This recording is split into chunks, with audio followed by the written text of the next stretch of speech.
para una familia tiene ese peso tan grande el transporte público en sus ingresos, ¿podemos hablar de un transporte que el transporte público en Bogotá es caro? ¿Cómo es frente a otras ciudades y cómo es frente al poder adquisitivo de otras personas en el mundo? Para ver si ahí tenemos algún elemento que no estemos viendo. Sí, o sea, digamos, es distinto, ¿no? Como es que son diferentes. Si uno lo compara con ciudades europeas, pues entonces, sabiendo que en las ciudades europeas subsidian casi o más allá del 50% del tiquete muchas veces, y conociendo el nivel de ingresos, o sea, es casi despreciable el costo del transporte. Si se compara, por ejemplo, con ciudades en Brasil, donde la tarifa es más definida, ahí sí, por los operadores privados, es muchísimo más alto, o sea, como 9.000 pesos equivalente, ¿no es cierto? Entonces, hay de todo dentro de cuando uno se pone a mirar como la comparación de los precios. Pero en esa comparación hay algo que hay que caer en cuenta, y es que la manera como se construye la tarifa, o sea, lo que empieza a sumar valores en la tarifa, son cosas que sí o sí tienen un costo esencialmente igual en el resto del mundo, y es, por ejemplo, la gasolina, pues el diésel en este caso, o los insumos que provienen del petróleo. Entonces, las llantas y los costos puros de cosas que se necesitan. Eso es una porción significativa de la tarifa. Hay otro pedazo que también es bastante significativo, que es pagarle a los conductores. Y cualquier persona asalariada tiene una, llamémoslo, carga en la constitución de cómo se conforma la tarifa. Y la cosa es que si uno se pone a comparar esos valores en todo el mundo, pues el petróleo es uno, porque el valor del petróleo es uno. Claro. Entonces termina siendo una carga muy grande. Hay mucha gente que dice, por ejemplo, que la tarifa de Transmilenio, por ejemplo, es muy alta porque los operadores privados. Y claro, cuando se hace el negocio con el operador privado, pues el operador privado tiene una búsqueda de tener una ganancia, y que es válido, ¿no es cierto? Cualquier empresa va a tener una ganancia, pero no es que ellos digan yo quiero cobrar $7 el kilómetro, que es como se cobra, sino que ellos participan en una licitación para entonces competir contra otros, y según eso entonces tener un valor que sí se agrega a los costos de operación, pero no es una cosa fundamentalmente grande. Y entender cómo esa construcción del valor del pasaje es algo que sirve para entender de dónde sale ese costo, después cómo compararlo con otros lugares, y después mirar cómo es que se podría llegar a una solución. Porque no hemos empezado a hablar como de lo de gratis, tarifa cero, ¿cómo se llama? Y respecto de todo eso, es caro para la gente. O sea, en el video que todo el mundo ha visto el último mes, o los últimos 15 días de el señor mostrando el billete, la gente vio al señor mostrando el billete, pero después entrevistan a una señora que básicamente dice, yo me gano el mínimo. ¿Cómo voy a pagar transporte público si es una proporción significativa de mi salario? ¿No? Y pues lo pregunta como, si usted se ganara $1.000.000 al mes, ¿qué haría para cubrir su tarifa? Le pregunta a la periodista. Entonces, creo que por ahí es como está la pregunta de qué hacemos, ¿no es cierto? Pero en la comparación, pues hay, o sea, Brasil es el ejemplo terrible y Europa es el ejemplo no tan terrible, digamos, en comparación. Ok.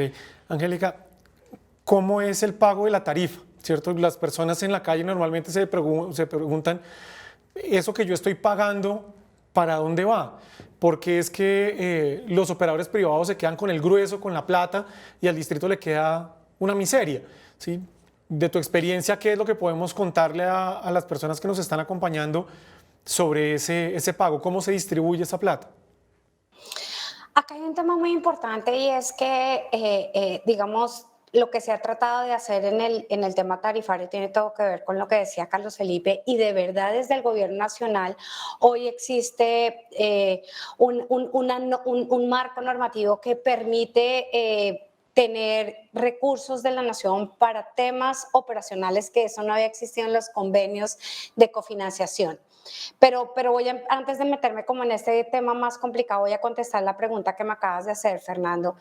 Lo que hace un cálculo de tarifa es ver cuáles son los costos que tiene todo el sistema, y digo todo el sistema porque de hecho, digamos que de alguna manera, y eso es una retrospectiva en la manera en cómo uno puede cargar una tarifa, puede ser de diferentes maneras. Por ejemplo, hoy uno tiene que pagar los costos fijos que tiene un operador de transporte, que son los costos fijos, pague los seguros, mueva o no mueva un bus, tiene que pagar a los conductores, tiene que pagar las secretarias, tiene que pagar un establecimiento donde tenga su oficina. Eso es lo que se denominan costos fijos. Lo que se denominan costos variables, que es el otro componente grande de la tarifa, es cuánto yo me gasto en combustible, cuánto me gasto en aceites, cuánto me gasto en llantas, esas cosas que son variables desde la perspectiva del movimiento del bus. Entonces, esos son los dos grandes componentes que tiene la tarifa. Sin embargo, la tarifa de Bogotá específicamente, y ahí es un tema que ha estado siempre en discusión muy grande, tiene un porcentaje también que se va al sistema de recaudo, un porcentaje que se va al sistema de control de la operación, un porcentaje que se va al funcionamiento mismo de Transmilenio S.A.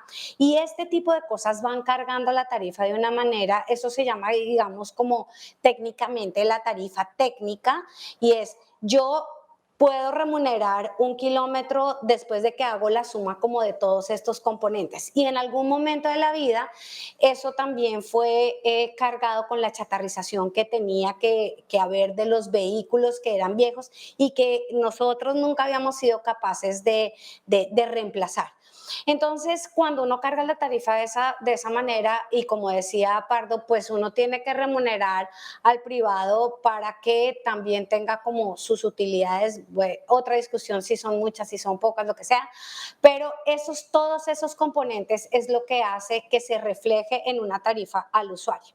Ahora, ¿qué ha pasado con lo que mencionaba del gobierno nacional? El gobierno nacional reconoce hoy un operador privado, antes un operador privado compraba su bus. Hoy Transmilenio lo que ha hecho es que ha roto esa digamos, relación de que el operador privado sea el propietario del bus, pero el bus sigue siendo financiado por un proveedor de flota que también tiene que cobrar lo que vale el bus a lo largo de su vida útil.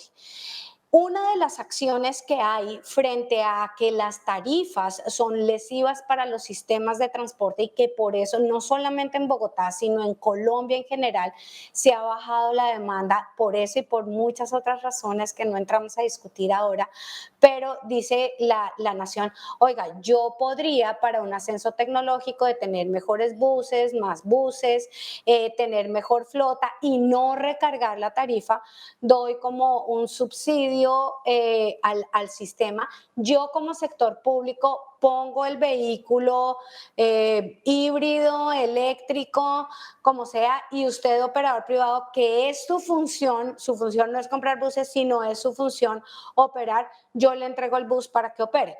De hecho, eso es algo que se está haciendo en las regiones, están mirando de tal manera que uno pueda con la tarifa solamente remunerar parte de lo que acaba de mencionar y no el gasto de inversión, el CAPEX que tiene un sistema de transporte.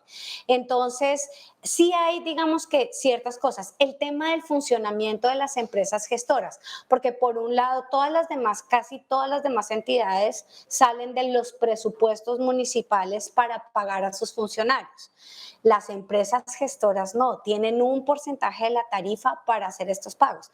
Entonces, hay muchas reflexiones efectivamente alrededor de lo que son las tarifas técnicas y los subsidios a las tarifas en todos los municipios, porque todos además tienen cálculos como diferentes, pero lo que sí ha pasado es que las tarifas técnicas se quedan por debajo de las tarifas al usuario y ese gap que se forma es el que vemos y que tú mencionabas, Fernando, que tiene que pagar los municipios, específicamente Bogotá, que está como, no sé, como en una cosa de 2 billones de pesos al año, algo así, una cosa pues súper gigante, de ese diferencial que hay entre lo que significa la tarifa técnica, es todo lo que me cuesta operar el sistema bajo las condiciones que yo puse y lo que me remunera el usuario común y corriente. Y si a eso le sumas que hay un 30% de usuarios que no están pagando, pues el gap es mucho más grande. Más le sumas pandemia, más le sumas que la gente ya no viaja, que bajó la demanda. Bueno, hay una serie de elementos mucho más profundos para el tema tarifario y su cálculo.